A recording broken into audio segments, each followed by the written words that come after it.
Muito bem, o presidente da Câmara, Rodrigo Maia, voltou a atacar o governo. Mais cedo, em coletiva, Maia fez duras críticas ao ministro da Saúde, Eduardo Pazuello, na condução da pandemia de Covid-19. Vamos acompanhar.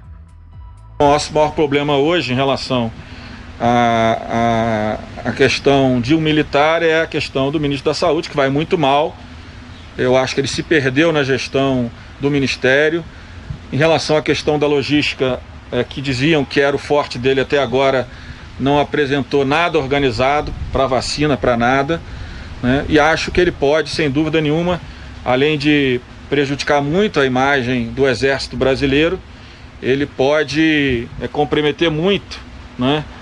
Com essa falta de organização, com essa incompetência, tanto a solução para a vacina, como a solução para esse aumento no número de infectados e de mortes, que precisaria de uma articulação de melhor qualidade entre o governo federal, estados e municípios. Maia também aproveitou para rebater a declaração de Pazuello sobre a ansiedade das pessoas pela vacina. Tanto o ministro Pazuello quanto eu ele foi internado no melhor hospital de Brasília e no final, para justificar a pressão dos militares, ficou lá um dia lá de repouso no hospital militar, mas ele foi atendido no melhor hospital de Brasília. O presidente da República, quando teve o Covid, toda semana ou cada alguns dias ia no hospital fazer lá os exames do acompanhamento da Covid nos hospitais militares. Eu não precisei ser internado, mas tive o atendimento da doutora Ludmila, que para mim é a melhor médica do Brasil, não apenas para Covid, mas uma grande cardiologista, uma pessoa de um coração enorme. E milhares de brasileiros, ou milhões de brasileiros, não tiveram as mesmas condições que nós tivemos. Talvez por isso ele ache que as pessoas estão ansiosas demais. E sobrou até para o Paulo Guedes. O presidente da Câmara afirmou que o ministro da Economia está enfraquecido no cargo e, por isso, não consegue fazer andar as reformas necessárias à retomada do crescimento econômico no país. Na avaliação de Maia, Paulo Guedes não é bom para o Brasil. O clima esquentou aí, né, Zé Maria? E imagina que isso aí foi uma conversa dessas assim de confraternização, descontraída, encontro de final de ano, entre jornalistas que cobrem lá o dia a dia da Câmara dos Deputados e o presidente da Câmara. Imagina, foi uma conversa descontraída e de confraternização nesse tom. Na verdade, são os últimos dias do deputado Rodrigo Maia na presidência da Câmara dos Deputados. Esta semana, pronto, o Congresso entra em recesso, campanha, né, dos presidentes da Câmara e Senado, e em fevereiro, aí, o Congresso volta já para eleger o novo presidente da Câmara. E o pano de fundo aí é a disputa pela presidência da Câmara e a disputa com o governo. E uma pré-estreia do que será essa disputa entre as duas famílias, né? Maia e Bolsonaro, ali no Rio de Janeiro. Os dois disputam a mesma base eleitoral, que é o Rio de Janeiro. O presidente da Câmara, ele tentou, de todas as formas, fazer uma relação ali com o governo, se esforçou com o presidente Jair Bolsonaro, só que é o seguinte, não adianta, a linguagem é diferente. Essa história de mandar no governo, de tentar tirar aí vantagens do governo com a presidência da Câmara, isso não vingou no governo do presidente Jair Bolsonaro.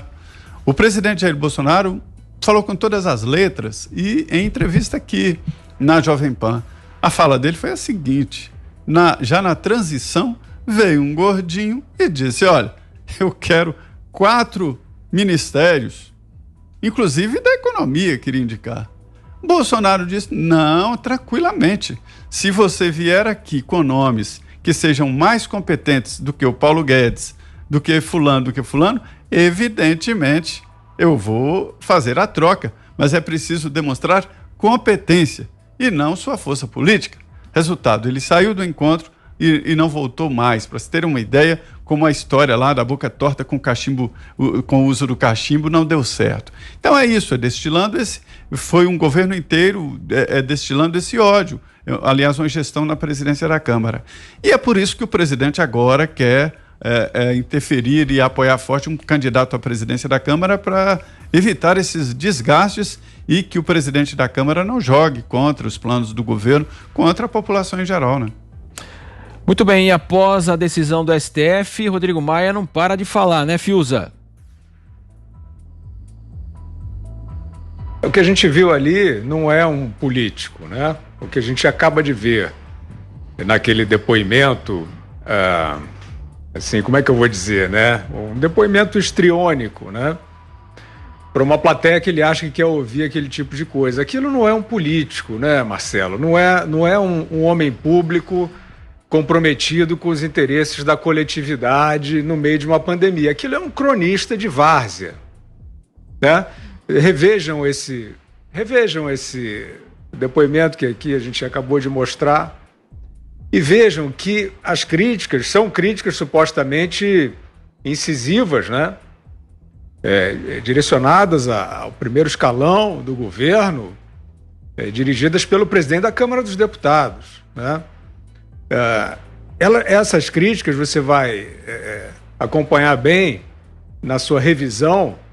Elas são um balaio de adjetivos, né? Me lembra um pouco aqueles críticos de teatro de antigamente, assim, que tinham uns clichês e o ator tal não convence, o diretor não foi feliz. Isso é exatamente o que o Rodrigo Maia estava falando. No meio de uma pandemia, ele diz que o ministro da Saúde está completamente perdido. É exatamente esse tipo de crítica que ele faz. O que ele quer dizer com isso? Ele diz não, porque o aumento do número de casos e de óbitos deveria ser melhor combatido, mas ele não diz como, né? Ele não diz como, e aí, na minha opinião, ele assina um atestado de leviandade. Isso é um atestado de leviandade. Você, sendo um presidente de poder no país, no meio de uma pandemia, apontando a gestão que, como ele sabe muito bem, né, foi retirada das mãos do governo nacional pelo Supremo Tribunal Federal. Ainda assim, ele diz que a parte que cabe, ele finge que cabe tudo, né, como eles fizeram nos Estados Unidos, né, aquele negócio de demonizar, e não só nos Estados Unidos, né, vários dos gestores, dos governantes passaram a ser acusados de culpados pelas mortes, né. Então, o Rodrigo Maia, ele faz esse libelo.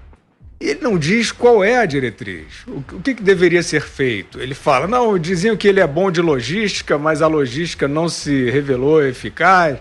Ele não está dizendo nada. E você fingir que está dizendo tudo num momento grave como esse, sem dizer nada, é uma desmoralização, né? Revejam essa entrevista do Rodrigo Maia. Acompanhem, procurem a substância. Ele joga palavras ao vento. Ele diz que o Paulo Guedes está enfraquecido. De novo, é aquele crítico de teatro amador. Paulo Guedes está enfraquecido.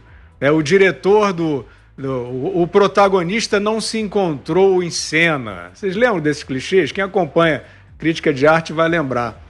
É o Rodrigo Maia, um cronista de várzea, tentando falar, né, para uma audiência que ele acha que vai gostar de qualquer porcaria que ele diga contra o governo federal, tentando demarcar uma posição contra o presidente da República, no momento dramático do país em que ele devia estar trabalhando e tentando ajudar e não fazendo esses comícios sem nada dentro.